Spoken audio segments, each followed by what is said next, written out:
Ilang araw pa ang lumipas, nadapo na nga ang pangkat ni Manong Buti sa lugar ng Negros. Bagaman pagod na noon ang kanilang grupo, pinilit nilang maghanap ng matutuluyan upang kahit papaano'y magawa nilang makapagpahinga ng maayos. Iniwasan din nila noong makipag-usap sa kahit na sino, alinsunod sa mga payong ibinigay sa kanila nang nakausap nila sa biyahe. At dahil sa haba noon ng kanilang paglalakbay, kung kaya't halos mamayat na noon ang grupo ni Manong Buti. Sa paglipas pa ng araw na yon, dahan-dahan na ngang nakakabawi ang kanilang mga katawan. Nag-umpisa na din sila noong maglibot sa lugar upang pagmasdan ang bundok na kanilang nais puntahan. Bale, may 1 linggo lang silang palugit noon sa pagmamanman sa lugar para maisagawa ng maayos ang kanilang misyon. Wala ding puwang sa kanila noon ang pagkakamali, gawa ng maaaring yon ang magpahamak sa kanilang grupo. Habang patuloy na pinagmamanmanan nila Manong Buti ang mga lugar sa Kabangkalan, doon na nila napapansin ang iilang mga panauhing merong kakaibang presensya na umaaligid sa lugar. Halos ang karamihan sa mga ito ay matatanda na animoy kahit uugod-ugod na, nais pa ring makapangbiktima ng kanilang kapwa. Panatag naman kahit papaano sila Manong Buti sa kadahilan ng ramdam din naman nila ang bisa ng kanilang mga proteksyon at agimat sa kanilang katawan. Sa pagsapit ng araw ng kanilang pag-akyat sa bundok, kanya-kanya na silang paghahanda ng kanilang gamit. Tanging mga bagay na may pakinabang lang sa kanilang paglalakbay ang dinala nila noon para naman kahit papaano hindi sila gaanong mahirapan. Habang binabagtas nila ang daan papaalis sa isang baryo ng Kabangkalan, muli na naman nilang napansin ang pagtinginan sa kanila ng mga taga-baryo. Ilang minuto pa ang lumipas, bigla naman noong natigilan sila Manong Buti nang masipat nila sa harapang bahagi ng kanilang nilalakaran ang isang matandang babae na dahan-dahang lumalapit sa kanilang grupo. Nakatalukbong yon ng itim na tela at makikita mong uugod-ugod na. Bagaman hindi maunawaan nila Manong Buti ang sinasabi nito, alam nilang namamalimos yon ng pagkain at salapi. Dahil sa kanilang mga nakita noon, doon na nanumbalik ang minsang naging istorya ng taong nakasabayan nila sa sasakyan. Upang makaiwas sa anumang nakaambang panganib, ninais nilang maglakad ng mabilis, taliwas sa unang daan na kanilang tinatahak.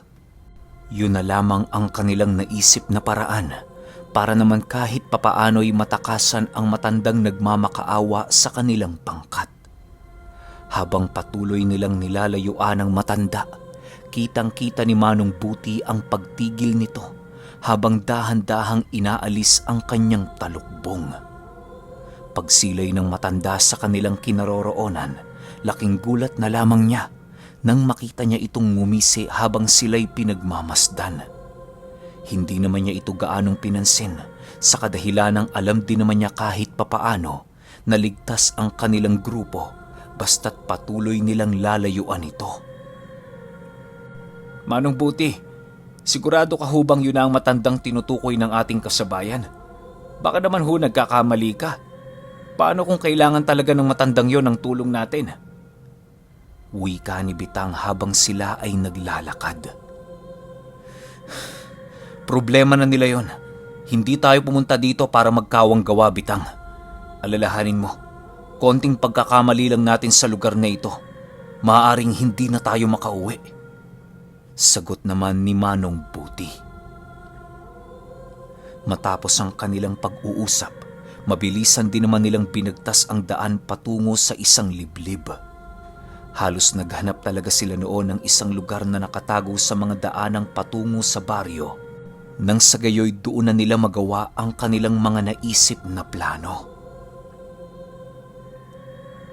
Sa pagpapatuloy ng kanilang pag-iikot sa paligid, Nakahanap na nga sila ng isang pwestong angkop para sa kanilang pansamantalang pugad.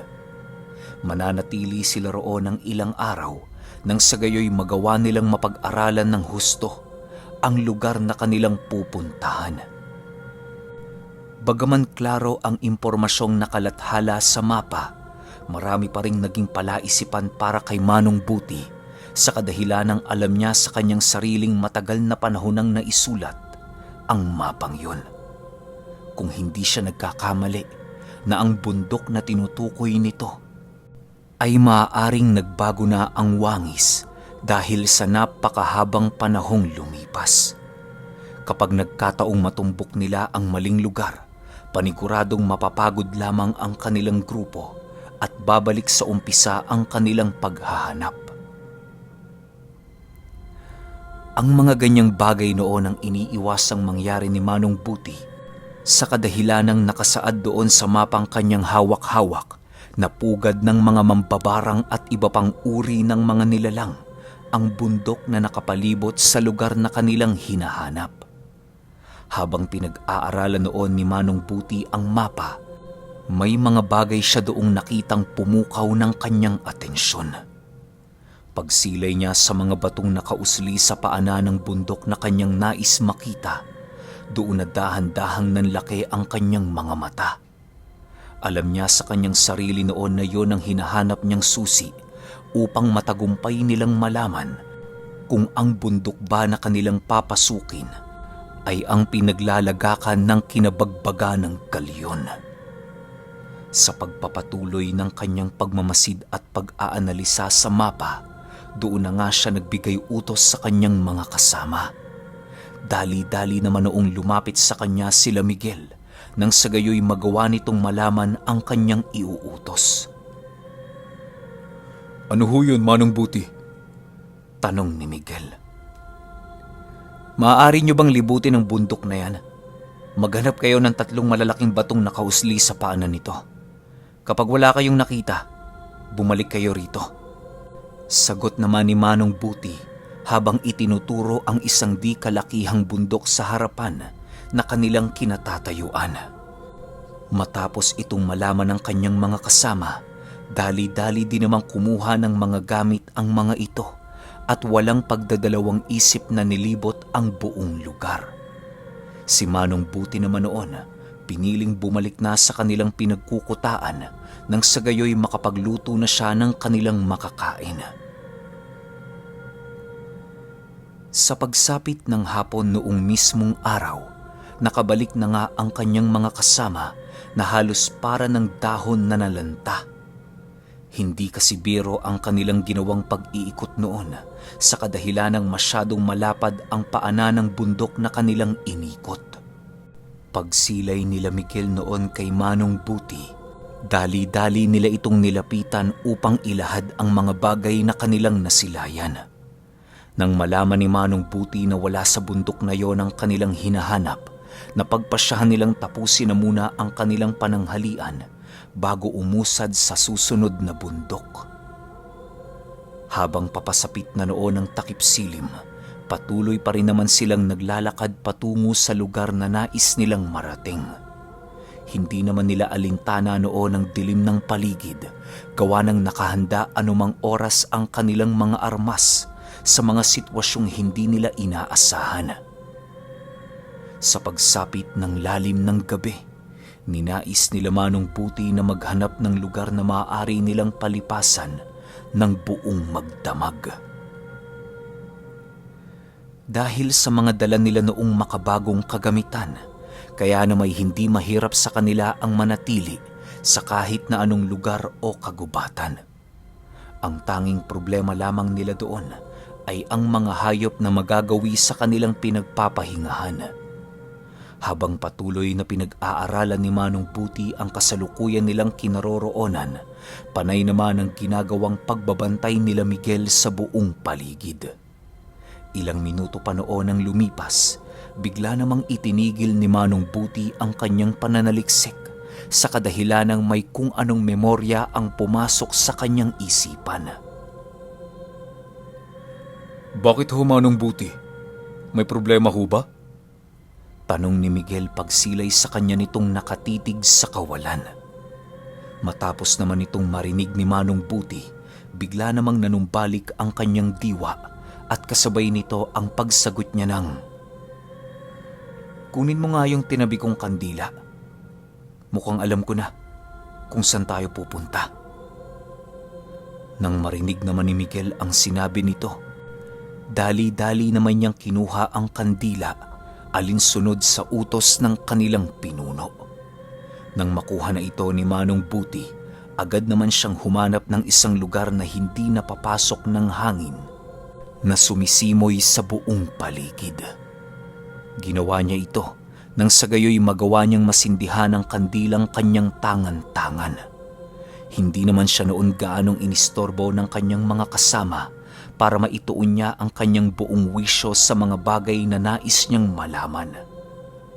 Nang magkaroon na ng siga ang kandila, doon na dahan-dahang inilapat ni Manong Buti ang sulat na kanyang nakuha sa mapa. Pagsilay niya sa nilalaman nito, mabilisan naman niyang binasa ang bawat kataga sa pagbabakasakaling meron siyang mahanap doong senyales na maaaring makapagtukoy sa kanila ng kinaroroonan ng galyon. Napagtanto niya kasi noon, walang silbi ang mapa, gawa ng matagal nang binago ng panahon ang buong lugar. Ang tanging pinanghahawakan na lamang niya ay ang sulat na kanyang nakita na nakadikit sa mapa. Sa pagpapatuloy ng kanyang pagbasa sa mga katagang nakalathala doon, laking gulat na lamang niya nang meron siyang mabasang isang natatanging salaysay na nasa liham. Sa likod ng mga nagkikinangang bituin, nakatago ang isang lihim. Sa likod ng liwanag ng buwan, ang katotohanan ay matatagpuan. Matapos itong mabasa ni Manong Buti, halos hindi niya lubusang maunawaan ang mensahe nitong nais ilahad sa mga mambabasa. Ang tanging nagawa na lamang niya noong mga oras na yon ay ang tumingin sa kalangitan habang patuloy na binibigkas ang bugtong sa kanyang isipan. Ilang minuto pa ang lumipas, bigo pa rin siyang makahanap ng kasagutan sa kasulatang kanyang natagpuan. Alam niyang hindi niya masasagutan ang bugtong na yon, kaya na may ninais niyang ipaalam ito sa kanyang mga kasama sa pagbabakasakaling magagawa nitong matulungan siya. Matapos itong maibahagi ni Manong Buti sa kanyang mga kaibigan, halos hindi na nito nagawa pang makabantay sa kanilang kinaroroonan dahil sa palaisipang bumalot sa kanilang mga isipan. Maya-maya pa, bigla namang lumapit si Bitang kay Manong Buti habang manginig-nginig na nagwiwika ng, "Ginoong Buti, kung ang mga bituin ang nagtatago ng lihim, maaaring nasa kanila din ang kasagutan.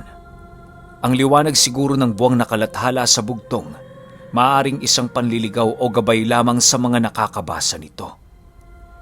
Siguro yan ho ang ibig sabihin ng bugtong. Ang tanong, ano ang katotohanang nakatago sa liwanag nito?" Nang marinig ni Manong Buti ang sinabi ni Bitang, halos hindi siya nakasagot sa kadahilan ng patuloy niyang iniisip ang sinabi nito. Ilang minuto pa ang lumipas, bigla namang nanlaki ang kanyang mga mata nang makasilay siya ng tatlong hanay ng mga bituin sa kalangitan na labis ang liwanag. Sa puntong yon, doon na dahan-dahang sinakop ng kaba ang kanyang katawan sa pagsilay niya sa isang bundok na nasa ibaba nito. Ang bundok ding yon ay labis na binabalutan ng liwanag ng buwan na siya namang ikinagulat niya ng husto. Ilang minuto pa ang lumipas, doon na nagkaroon ng palaisipan kay Manong Buti na maaaring ang bundok na kanyang nasilayan ay ang kinaroroonan ng galyon. Bagaman pinag-iisipan niya ito ng pagdududa, tila ba hindi pa rin ito nananaig sa katotohanang sinasabi ng kanyang damdamin.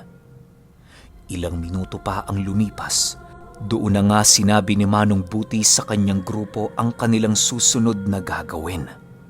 Sa mismong gabi ding yon, ninais nilang ipagpatuloy ang pag-uusad papalapit sa paanan ng bundok. Hindi na kasi nila noon ninais pang magsayang ng oras, gawa ng maaaring magbago ang lahat ng kanilang mga nakikita pagsapit ng umaga. Sa pagpapatuloy ng kanilang paglalakbay, panay naman ang ginagawa nilang pakikiramdam sa buong paligid. May mga bagay pa kasi sila noong inaalala sa lugar, kagaya ng mga mambabarang at mangkukulam na orihinal na naninirahan doon. Ilang minuto pa ang lumipas, bigla naman noong natigilan ang kanilang pangkat nang mapansin nilang napakatahimik ng buong paligid. Ginoong Buti, bakit ho kayo tumigil? Tanong ni Miguel. Mapanganib ang masyadong tahimik, kapatid. Magsipaghanda kayo. May nararamdaman ako. Sagot naman dito ni Manong Buti. Kasabay ng pagwika nito ay siya namang pagsilitawan ng dalawang malalaking aso sa kanilang harapan. Nag-aangil ang mga ito at kitang-kita nila ang namumula nitong mga mata. Dahil sa napakaliwanag noon ng buong paligid, kaya na may hindi naging mahirap para sa kanila na masilayan ang ganoong uri ng mga nilalang. Habang patuloy sila nitong pinagmamasdan, dahan-dahan naman nilang kinakasa ang kanilang mga armas upang mapaghandaan ang mga susunod na mangyayari. Ilang minuto pa ang lumipas, bigla naman nilang nasipat ang isang lalaking naglalakad sa likod ng mga aso na meron ding mapupulang mga mata. Sa paglapit nito sa mga nilalang na kanyang alaga, laking gulat na lamang ng pangkat ni Manong Buti nang masipat nila ang mga asong dahan-dahang bumabaluktot ang kanilang mga katawan. Iniharap din ng mga ito ang kanilang buntot sa harapan ng pangkat ni Manong Buti at segundo lang noon ang naging pagitan nang umusli ang mga ulo nito sa ilalim ng kanilang hita. Matapos nilang masilayan ang kahindik-hindik na bagay na yon, dahan-dahan na sila noong napapaatras habang kinukuha sa kanilang mga sisidlan ang mga bala at karagdagang armas. Maya-maya pa, bigla namang tumitig sa kanila ng napakasama ang lalaki at kasabay nito ang pag-alulong nito na parabang isa ding aso. Matapos ang mga pangyayaring yon, wala na ngang nagawa ang kanilang grupo kung hindi ang ihanda ang kanilang mga armas. Kampante naman sila noong mapapaslang nila ito sa kadahilanang may mga sumparing nakabaon ang bawat basyo ng balang kanilang daladala. Sino ka? Bakit mo kami hinaharang? Papasigaw na tanong dito ni Manong Buti. Nang marinig naman ito ng lalaki, agad itong lumapit sa kanyang mga alaga habang sumasagot ng, "Hindi namin hahayaan ang sino mang dayuhang tumungtong sa banal na lugar na aming binabantayan. Magkakamatayan muna tayo rito bago kayo makalapit sa bukana ng bundok." Matapos nitong makapagsalita, agad namang ipinutok nila Miguel ang kanilang mga armas at kasabay nito ang paglundag ng dalawang aso sa mga talahib kasama ang lalaki. Matapos nitong mawala sa nagsisitaasang damong pumapalibot sa kanilang kinaroroonan, agad namang tumungo ang pangkat ni Manong Buti sa isang lugar na medyo may kalayuan sa mga nagsisitaasang talahib. Bagaman nakakaramdam na sila ng kaba sa kanilang mga katawan, pilit pa rin nilang tinatataga ng kanilang mga sarili. Maya-maya pa, bigla naman noong natigilan ang kanilang grupo nang makarinig sila ng napakaraming nagsisialulungang aso. Sa puntong yon, wala na sila noong nagawa, kundi ang tumakbo patungo sa paanan ng bundok. Yun na lamang ang naiisip nilang paraan para matakasan ang mga nilalang na dahan-dahang lumalapit sa kanilang kinaroroonan. Habang nasa kasagsagan sila noon ng pagtakbo, kitang-kita ni Manong Buti ang napakaraming sigbin na patuloy na humahabol sa kanilang likuran. Karamihan sa mga ito ay pabaliktad ang takbo na siyang nagbigay ng labis na kilabot sa kanilang grupo. Si Miguel nga noon halos mangiyak-ngiyak na dahil sa nararamdamang takot sa katawan. Kahit anong mangyari, huwag kayong tumigil sa pagtakbo. Kapag naabutan kayo ng mga yan, kamatayan na naghihintay sa inyo. Sigaw ni Manong Puti habang patuloy na binibilisan ang kanyang pagtakbo. Maya-maya pa, doon na nga nila narating ang paanan ng bundok na kung saan merong 3 puno ng akasya silang nakita. Pagsilay nila sa mga ugat nito, doon nila napansing pwede nila yung pasukin upang magkaroon sila ng pansamantalang pananggalang laban sa mga nilalang. Halos wala na noong pakialam sila Manong Puti kung may ahas man sa mga ugat na yon. Basta ang mahalaga para sa kanila, matakasan ang hindi mabilang na mga nilalang na papalapit sa kanilang kinaroroonan. Pagsuong nila sa mga ugat na yon, segundo lang naman noon ang naging pagitan nang biglang magsikumpulan ang hindi mabilang na mga sigbin na nagpupumilit pumasok sa mga ugat ng akasya. Dahil sa mga pangyayari, wala nang nagawa noon ang grupo nila Manong Buti kung hindi ang magpaula ng bala sa buong paligid. Kisap mata lamang noon ang pagitan nang bumulagta sa lupa ang iilang mga sigbing tinamaan ng basyo ng balang ipinaputok nila Manong Puti. Sa pagpapatuloy ng kanilang ginagawa, ramdam na nila ang pagsipulasan ng mga ito. Nang mapagtanto nilang marami na silang naaksayang bala, ninais nilang pagmasdan ng buong paligid. Ilang minuto lang noon ang lumipas, doon nila nakita ang isang lalaking nakatitig sa kanila habang umiiyak. Kalong-kalong nito ang isang katawan ng sigbing namatay na para bang nag-iisip yon ng paraan para gumante. Mga lapastangan kayo! Dadayo-dayo kayo sa aming lugar para magbigay ng pagkawasak sa mga nilalang na ang tanging kagustuhan lamang ay katahimikan. Pagbabayaran ninyo ang mga bagay na kinuha niyo sa akin. Wika ng lalaki habang umaangil at umiiyak. Matapos niyang mailahad ang mga bagay na yon, doon na dahan-dahang naramdaman nila Manong Buti ang pagbigat ng presensya sa buong paligid. Sa pagpapatuloy ng kanilang pagmamasid, pansin na pansin nila ang dahan-dahang pagbabago ng anyo ng lalaki.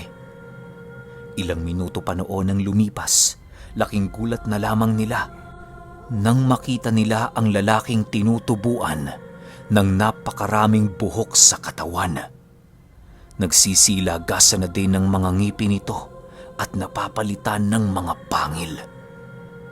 Maya-maya pa, bigla namang umusli ang napakahabang kuko ng lalaki at kasabay nito ang pagdapa niya sa lupa habang patuloy na nag-aangil na parabang may kung anong nararamdaman nito sa kanyang katawan. Sa pagpapatuloy ng pagsigaw ng lalaking yon, tanging pagmasid at pag-antabay na lamang ang nagawa ng kanilang grupo. Maya-maya pa, bigla namang nanlaki ang kanilang mga mata nang dahan-dahan ng baluti ng kadiliman ang lalaking namumuno sa mga sigbin. Tinubuan na din ito ng napakahabang buntot at malaasong mga paa. Lumitaw na din ang napakahabang nguso nito at mahabang buhok sa kanyang leeg. Matapos nitong makapagpalit ng anyo, dahan-dahan namang napapansin nila Manong Buti ang abnormal na paglaki ng buong katawan nito. Pagbabayaran niyo ng malaki ang kinuha niyo sa akin. Paulit-ulit na wika ng nilalang habang nagbabago ang kanyang kaanyuan. Ilang minuto pa ang lumipas, tuluyan na ngang bumungad sa kanilang mga mata ang isang sigbing halos doble ang laki sa isang matandang kalabaw. Hindi naman nila ito inunahang atakihin sa kadahilan ng masyado ng maraming basyo ng bala ang sinayang nila sa paligid. Maya-maya pa, agad namang ibinao ng nilalang na yon ang kanyang mga kuko sa lupa na para bang naghahanda ito ng isang napakalakas na pagtalon. Pagsilay doon ni Manong Puti, mabilis na naman niyang nahulaan ang gagawin ng lalaki. Miguel! Humanda kayo! Lulundag na yung demonyo na yan! Wika ni Manong Puti habang patuloy na pinagmamasdan ng nilalang. Matapos niyang sabihin ang bagay na yon, dali-dali naman niyang pinuna ng bala ang kanyang sandata para mapaghandaan ang mga susunod na kaganapan. Sa pagpapatuloy ng ginagawa ng nilalang, doon na silayan ng kanilang grupo ang pagbabalik ng mga sigbing itinaboy nila sa buong lugar. Nang mapagtanto nilang hindi na naman mabilang ang dami ng mga ito, wala na sila noong nagawa kung hindi ang umatras ng bahagya papasok sa ugat ng akasya. Yun na lamang ang tanging paraan na kanilang pagpipilian kung nais nilang makatakas sa kamay ng mga nilalang. Bagaman napakasikip ng lugar na yon at napakadilim, hindi na ito naging alintana sa grupo nila Manong Buti dahil sa desperado na talaga sila noong makatakas sa pangkat ng mga demonyo. Ilang minuto pa ang lumipas, nakahanap naman sila ng mapagtataguan sa ilalim ng akasya kung kaya't nagkaroon sila ng pagkakataong mapaghandaan ang pagsugod ng mga sigbin. Iniwan na din nila sa bukana ng mga ugat ang kanilang gamit, maipasok lamang ng husto sa lugar na yon ang kanilang mga katawan. Kahit hindi na hawak nila Manong Buti ang sitwasyon, ginawa pa rin nila ang lahat ng kanilang makakaya, makaligtas lamang sa lugar na yon. Okay, grabe. Ang hirap ng sitwasyong kinakaharap nila Manong Buti, no? Ang tanong ngayon, mabuhay kaya sila doon? Kasi kung pakikinggan nyo yung takbo ng kwento, parang napakalakas ng aswang na to eh. Ano kaya? Meron kaya magliligtas sa kanila o maliligtas ba nila yung mga sarili nila? Wala, di natin alam eh. Pero para di kayo mabitin, sunod kagad natin yung 16. Depende yon kapag siguro naka 3,500 likes tong video na to. Sunod ko kagad yung 16 kahit anong oras pa yan, madaling araw, umaga. Basta kayo nang bahala. Share nyo para dumami yung likes. Yun lang. Salamat.